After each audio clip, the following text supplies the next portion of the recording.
আসসালামু আলাইকুম বন্ধুরা, আশা করছি ভালো আছেন। আমরা আমাদের থটস নিয়ে খুব চিন্তিত। আমরা যে সোসাইটিতে বাস করছি, যে সমাজে বাস করছি এবং যে কর্মক্ষেত্রে আমরা কর্ম করছি, সেখানে আমরা দেখতে পাচ্ছি প্রতিনিয়ত আমাদের সারাউন্ডিংস অর্থাৎ আমাদের আশেপাশের লোকজন কেমন যেন টক্সিক হয়ে উঠছে, কেমন যেন সবাই অস্থির হয়ে যাচ্ছে। সো এর বাইরেও কিন্তু আমি না কিংবা আপনিও না। এখন এই যে ক্রিটিক্যাল মোমেন্টে, এই সময়ে আমরা কিভাবে আমাদের মাইন্ডকে কিংবা আমাদের থিংকিংকে মাস্টারিং করতে পারি, অর্থাৎ আমরা কিভাবে আমার থিংকিংকে আরো সুন্দর এবং পরিচালিত করতে পারি। তো সেই জন্য আমি নিজেও কিছু বিষয় শিখছি এবং সেটা আপনাদের সাথে শেয়ার করছি। সো আজকের আমাদের লেসনের বিষয় হচ্ছে master your thinking. Master your thinking অর্থাৎ আপনার মনের ভিতরে যে থিংকিংগুলো আসে, যে চিন্তাগুলো আসে, সেটাকে কিভাবে বা সেটার উপরে কিভাবে আমি মাস্টারি অর্জন করব, সেটা খুব গুরুত্বপূর্ণ বিষয়। সো এই থিংকিং এর উপরে আমাদের মাস্টারি কিংবা দখল নিতে হলে আমাদের বেশ কিছু বিষয় প্র্যাকটিসে নিয়ে আসতে হবে। তার ভিতরে প্রথম যে বিষয়টি আমাদেরকে আমলে নিতে হবে সেটি হচ্ছে, সেই বিষয়টি বলতে গিয়ে এইভাবে বলা যেতে পারে যে অ্যাওয়ারনেস অফ ইওর থিংকিং, অর্থাৎ আমি আমার চিন্তার বিষয়ে অ্যাওয়্যার হব। অর্থাৎ আমার চিন্তা কোন প্যাটার্নে চলছে, আমার চিন্তা কিংবা আমি কি বিলিভস করছি, আমি কি ধরনের সেলফ টক করছি প্রতিনিয়ত। আমার মনের ভিতরে এক ধরনের সেলফ টক হয় প্রতিনিয়ত, কিন্তু আমি কথা বলি, আমার নিজের সাথে আমি কথা বলি এবং আপনিও আপনার নিজের সাথে কথা বলেন। সো প্রথমে যদি আমরা অ্যাওয়্যার হই, সচেতন হতে পারে আমার থিংকিং এর বিষয়ের উপরে, আমার থিংকিং এর উপরে যদি আমি সচেতন হতে পারি, সো এটা খুব গুরুত্বপূর্ণ বিষয়। তাহলে আমরা মাস্টারি অর্জন করতে পারবো। আমরা যদি বুঝতে পারি যে আমার থিংকিং এর প্যাটার্ন কেমন, কিভাবে আমার থিংকিং গুলো হচ্ছে, আমি কোন জাতীয় বিশ্বাস স্থাপন করছি, আমার থিংকিং এর জন্য কোন জাতীয় চিন্তার উদ্রেক হচ্ছে প্রতিনিয়ত, সেই সম্পর্কে যদি আমরা অ্যাওয়্যার হতে পারি, আশা করা যায় যে আমি মাস্টারি অর্জন করতে পারবো আমার থিংকিং এর উপরে। দ্বিতীয় যে বিষয়টি হচ্ছে চ্যালেঞ্জ ইওর নেগেটিভ থিংকিং, অর্থাৎ আমার সামনে আপনার সামনে প্রতিনিয়ত নেগেটিভ থিংকিং আসবে। কারণ কি? কারণ হচ্ছে আমাদের পরিবেশ এমনভাবে নেগেটিভ অবস্থায় আছি, আমরা যে নিউজ পেপার পড়ছি, যে টিভিতে যে নিউজ দেখছি, আমরা ইউটিউব কিংবা গুগলে গিয়ে যে সমস্ত নিউজ তথ্যগুলো আমরা পাচ্ছি, সেখানে প্রতিনিয়ত নেগেটিভ নিউজগুলো আমাদের সামনে বেশি চলে আসে। তো সেই জন্য এই নেগেটিভ নিউজগুলো আসার কারণে আমাদের যে নেগেটিভ থিংকিং গুলো হচ্ছে, এই থিংকিং গুলোকে চ্যালেঞ্জ করতে হবে। অর্থাৎ আমাদের নেগেটিভ থিংকিং গুলোকে রিপ্লেস করতে হবে পজিটিভ থিংকিং দ্বারা। খুব মাইনিউটলি এবং খুব সচেতনভাবে যদি আমরা নেগেটিভ থিংকিং গুলোকে পজিটিভের দিকে রিপ্লেস করি, আশা করা যায় যে আমরা আমাদের থিংকিং এর উপরে একটা দখলদারিত্ব নিয়ে আসতে পারবো, একটা মাস্টারি অর্জন করতে পারবো। তৃতীয়ত যে বিষয় সেটি হচ্ছে এমব্রেস ফেলিওর অ্যাজ অপরচুনিটি।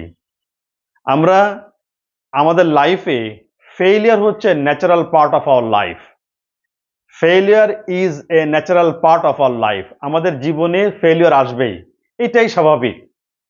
কিন্তু সেটাকে যদি আমরা, এই ফেলিয়ারটাকে যদি আমরা অন্যভাবে নেই, অর্থাৎ ফেইল হওয়ার সাথে সাথে যদি আমরা ভেঙে পড়ি এবং আমরা যে দুশ্চিন্তা করতে থাকি, ঠিক তখনই ব্যর্থতা চলে আসে আমাদের লাইফে।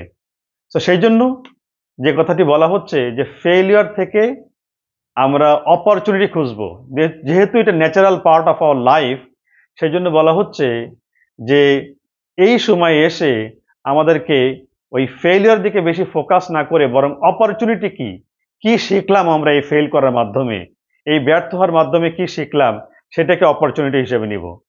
আমাদের যে ভয় আছে, ফেল করার পরে যে ভয়টি আছে, সেটাকে ওভারকাম করতে হবে। এরপরে আমাদের মোর রিস্ক নিতে হবে, অর্থাৎ বেশি থেকে বেশিতর আরো রিস্ক নিতে হবে। So failure is a natural part of our life, সেটাকে মাথায় রাখতে হবে।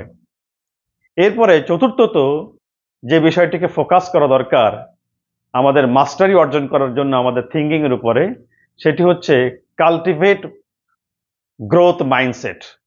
কাল্টিভেট গ্রোথ মাইন্ডসেট অর্থাৎ আমি যেন এমন একটা মাইন্ডসেট যেন আমরা কাল্টিভেট করতে পারি, নার্চার করতে পারি, লালন করতে পারি, আমি যেন বিশ্বাস স্থাপন করতে পারি যে হার্ড ওয়ার্ক দ্বারা সবকিছুই সম্ভব, কঠোর পরিশ্রম দ্বারা আমি সবকিছু চেঞ্জ করতে পারি।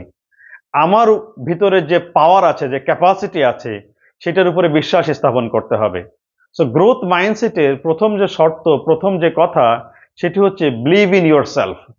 সো আপনার প্রতি কিংবা আমার প্রতি আমার যে ক্যাপাসিটি আছে, মহান আল্লাহ তাআলা আমাকে যে ক্যাপাসিটি দিয়ে তৈরি করেছেন, সেই ক্যাপাসিটির উপরে বিশ্বাস স্থাপন করা। এবং মনে রাখতে হবে যে কঠোর পরিশ্রম আমাদেরকে উন্নতির শিখরে নিয়ে যেতে পারে। এরপরে পঞ্চমত বা পঞ্চম যে পয়েন্ট আমরা ফোকাস করার চেষ্টা করব, প্র্যাকটিস গ্র্যাটিটিউড। অর্থাৎ প্রতিনিয়ত কৃতজ্ঞতা প্রকাশ করা। কেন কৃতজ্ঞতা প্রকাশ করব? কারণ আজকের আমি যে পর্যায়ে এসেছি, নিশ্চয়ই এই পর্যায়ে আসার জন্য আমার পেছনে কোনো ব্যক্তি, কোনো গোষ্ঠী, কোনো অর্গানাইজেশন, কোনো স্কুল, কোনো ফ্যামিলির অবদান আছে, এবং সর্বোপরি মহান আল্লাহ তাআলার অবদান তো আছেই। সো আমি যে পর্যায়ে আছি না কেন, আমি যদি কৃতজ্ঞতা প্রকাশ করতে পারি, আমার কৃতজ্ঞতাটা আমাকে অনেক বড় করে তোলে, অনেক বড় মনের করে তোলে। সো আমি যদি আমার থিঙ্কিং এর উপরে মাস্টারি অর্জন করতে চাই, আমার চিন্তার উপরে আমি যদি দখলদারিত্ব নিতে চাই, তাহলে গ্র্যাটিটিউড প্রকাশ করা, প্র্যাকটিস করা, এটা খুবই গুরুত্বপূর্ণ বিষয়। এরপরে ষষ্ঠ যে বিষয়, অর্থাৎ সিক্সথ পয়েন্টে গিয়ে আমরা যেটা বলতে পারি, surround your self with positive people or positive influences. যেহেতু আমাদের চারপাশটা টক্সিক পিপল দিয়ে পরিপূর্ণ এবং নেগেটিভ পিপল, নেগেটিভ সারাউন্ড দ্বারা পরিপূর্ণ, সো কেয়ারফুলি আমাকে একটু চয়েস করতে হয় যে আমি কাদের সাথে থাকব। আমি ফ্রেন্ড বাছাই করার ক্ষেত্রে, আমার বন্ধু বাছাই করার ক্ষেত্রে, আমার সহপাঠী কিংবা আমার সাথে যারা চলবে সাথী বাছাইয়ের ক্ষেত্রে আমাকে অবশ্যই positive people, inspiring people, motivating people, এবং যে যে সমস্ত মানুষ আসলে অপটিমিস্ট, যারা আসলে আশার কথা বলে, যারা সফলতার কথা বলতে পছন্দ করে, যারা শত ব্যস্ততা এবং শত বাধার ভিতরেও যারা আলোর রশ্মি দেখতে পায়, সেই সমস্ত মানুষ দিয়ে আমার চারিপাশটাকে আমি চেষ্টা করব সারাউন্ড করার জন্য, চারিপাশে রাখার জন্য।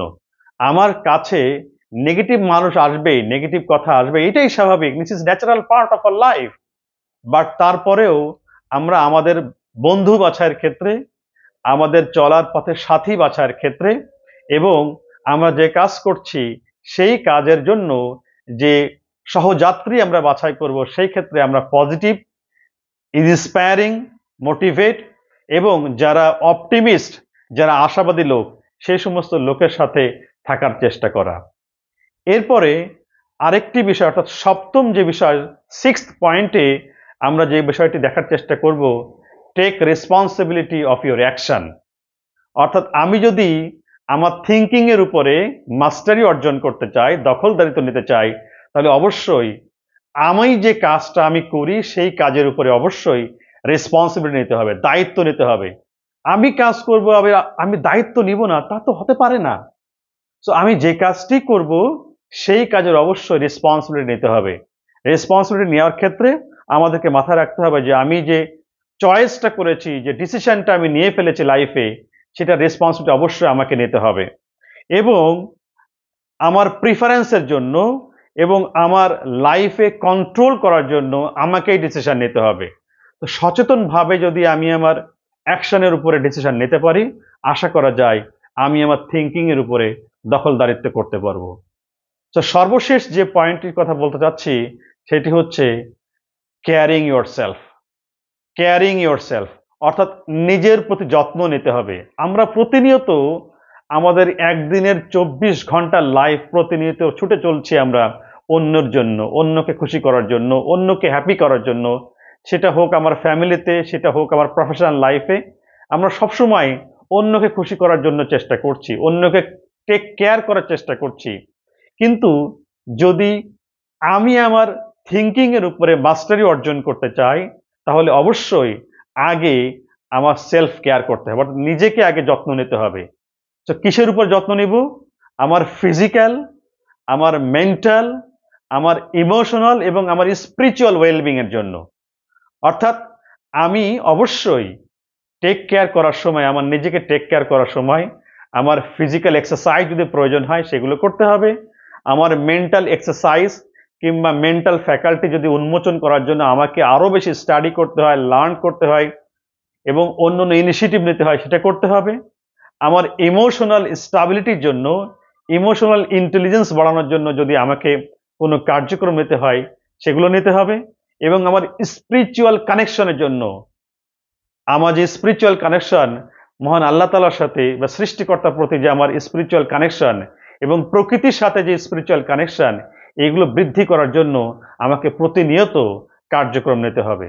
সেই জন্য যে বিষয়গুলো খুব বেশি প্রয়োজন, যথেষ্ট পরিমাণে ঘুমের প্রয়োজন, আমাদের ফিজিক্যাল এক্সারসাইজের প্রয়োজন, আমাদের মেডিটেশনের প্রয়োজন, আমাদের যে সমস্ত ডিসিপ্লিন মেনটেন করা দরকার সে সমস্ত ডিসিপ্লিন মেনটেন করতে হবে।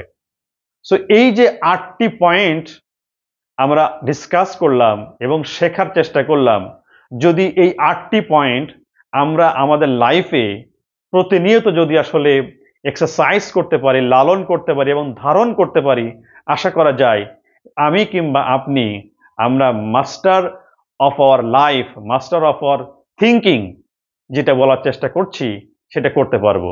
সো এই পয়েন্টের মাধ্যমে আমরা আশা করছি আগামী দিনগুলোতে আমরা আমাদের থিঙ্কিং এর উপরে মাস্টারি অর্জন করতে পারবো এবং আমাদের কাঙ্ক্ষিত ডিজায়ার্ড আউটকাম কিংবা রেজাল্ট আমরা পেতে পারি।